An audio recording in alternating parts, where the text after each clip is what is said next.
Deixe-me perguntar algo. O que eu sou para vocês? Eu fui o primeiro a escalar a torre. Eu era o maior pescador em batalha e fui o pioneiro em uma civilização de entendimento mútuo entre o povo da torre. Mas você provavelmente me conhece melhor por uma palavra diferente. A palavra rei. E é sobre ele que nós vamos falar hoje. Sobre Zahard, o rei da torre em Tower of God. Então já deixa o seu like, se inscreve no canal e bora pro vídeo. Visto pelos habitantes da torre como uma espécie de deus, além de ser a pessoa mais popular da torre, Zahard é um High Ranker. Fora isso, o personagem também é o governante geral dos andares da torre e fundador do Império Zahard, além de ser o rei da Torre de Deus. Zahard é o principal alvo do FUG, um sindicato criminoso que tenta matar o até então imortal rei. Após os eventos do Andar Oculto, Zahard saiu de sua hibernação e está ativo mais uma vez, sendo assim o ranker ativo mais poderoso da torre, logo acima do personagem Urek Mazino. Devido às suas ações, Zahard pode ser considerado o principal antagonista de Tower of God. Agora que introduzimos o personagem, vamos lá conhecer mais da história do Rei da Torre. Nos tempos antigos, quando não havia civilização na torre, Zahard entrou nela e construiu seu próprio império. Ele conquistou a torre com os grandes guerreiros e ganhou dos guardiões o controle dos primeiros 134 andares da torre. Dizem que ele foi a primeira pessoa a formar um contrato com o guardião da torre, e essa conquista é conhecida entre os moradores da torre como a Grande Jornada. Outro ponto interessante sobre o personagem é que ele se tornou rei através dos contratos com os guardiões. No dia em que Zahard se declarou rei da torre, ele decidiu parar de subir, escondendo a chave da torre que abriria a porta que levava aos andares mais altos, para que assim ninguém pudesse ir além do andar 134.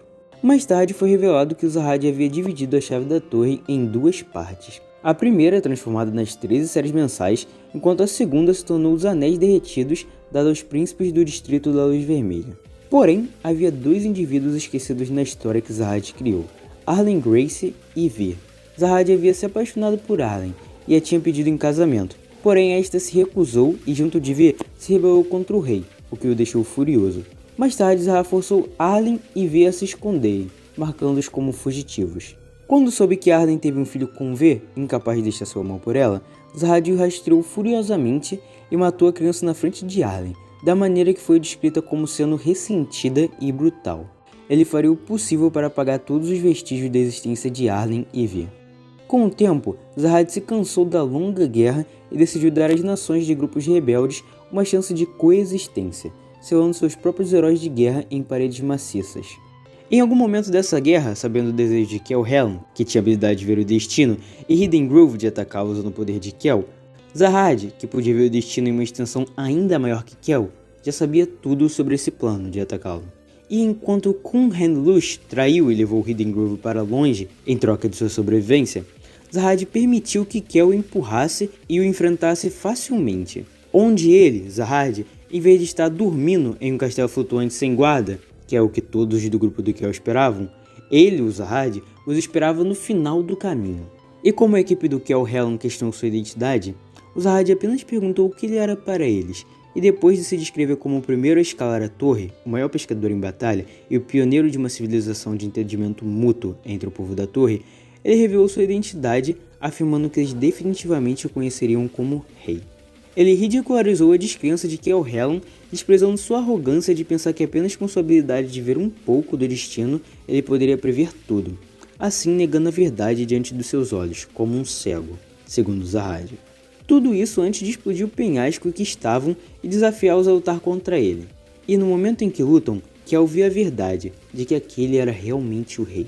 Embora o flashback tenha mostrado pouco mais, com Zahard convocando várias agulhas de ouro gigantes, enquanto Kel Helm ainda tentava lutar contra ele, apenas para no fim descobrir que o bosque escondido não pode ser alcançado e expressar o roubo não ter sido o destino que ele viu, Zahard facilmente matou o time de Kel Helm, enquanto Pobdal Liborik Kun derrotou o Hidden Grove. Mas o Hidden Grove foi poupado, porém capturado, enquanto aparentemente ninguém na equipe de Kel, exceto o próprio, sobreviveu e escapou da captura. Em algum momento depois disso, o Zahard entrou em alguma forma de hibernação.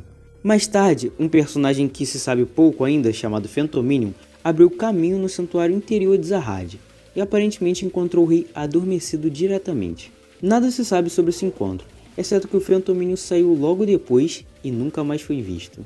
Por nunca mais ter sido visto, ele é considerado um High Rank inativo, porém ele é o primeiro da classificação, lembrando que o Zahad é o terceiro. E bem, essa foi a história do Rei Zahad de Tower of God.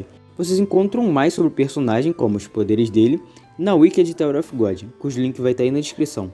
Se alguma coisa tiver ficado confusa, eu peço desculpas e peço para que vocês comentem aí, caso vocês entendam melhor que eu, porque eu apenas traduzi o que estava na wiki. Estava em inglês, eu traduzi pelo Google Tradutor e li algumas coisas, fui atrás de alguns capítulos do manhwa e adaptei para uma forma que fosse de melhor entendimento.